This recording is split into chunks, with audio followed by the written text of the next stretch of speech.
How we doing today, guys? Sam over here at Anglers with you. This is the time to really start gearing up and getting your crabbing stuff ready for the late spring and early summer. Late May, early June, that's really when the crabbing starts to pick up around here. So this is the time to build your trout lines, put it together. We carry all the components you're going to need to put your trout lines together, from different kinds of rope as well as snoods. So starting out with the different kinds of rope, there's really two. You have a braided nylon or polyester like Loctite, and then you have a 3-strand braided line like classic nylon here. Both of these are 1/4-inch lines. We also sell the braided one in a couple different smaller lines if you're not trying to get a big rig ready to go. But you have to install your snoods on the line. There's a couple different ways depending on what rope you have. So we're going to go over that. We also are going to talk about on the water snoods, or on the shore snoods. These are my favorite snoods. Most of the time when it comes to snoods, you have 1/8 inch and you have 1/4 inch. 1/8 inch is great for your chicken necks and all that kind of stuff, but a lot of times the clam bags will kind of fall out of the snood when you're running your line. However, 1/4 inch is really tough on your hands, and it's really just a little bit too big. But the On the Shore makes these in a 5/32 inch. That's the shock cord.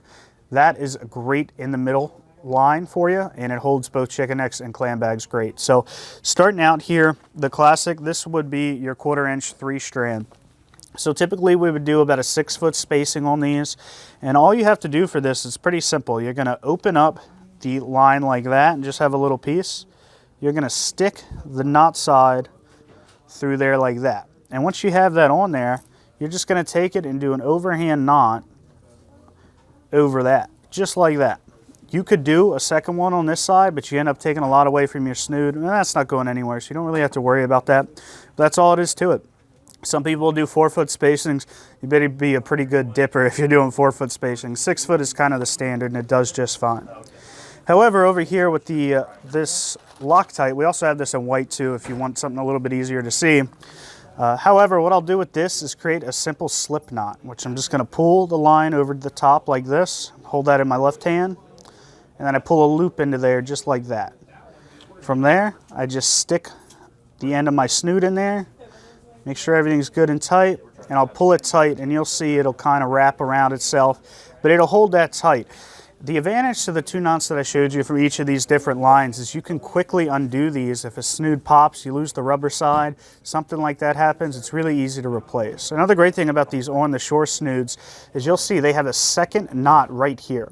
Traditionally, your snoods only have 1 knot here on the bottom. The advantage of this second knot here is that your rubber isn't going to fall off, and it also makes it much easier to undo your bait. So you have your chicken neck in there. If you had a traditional snood without this extra knot in here and you pulled this tight, this line would come way down and you'd have to readjust your snood every time. Every time you pull your snood open, it's going to open perfectly for you. So these are great snoods to have. Just a few quick tips for you guys. I appreciate you stopping by, and if you have any questions about them, please come in and see us. Thanks, guys.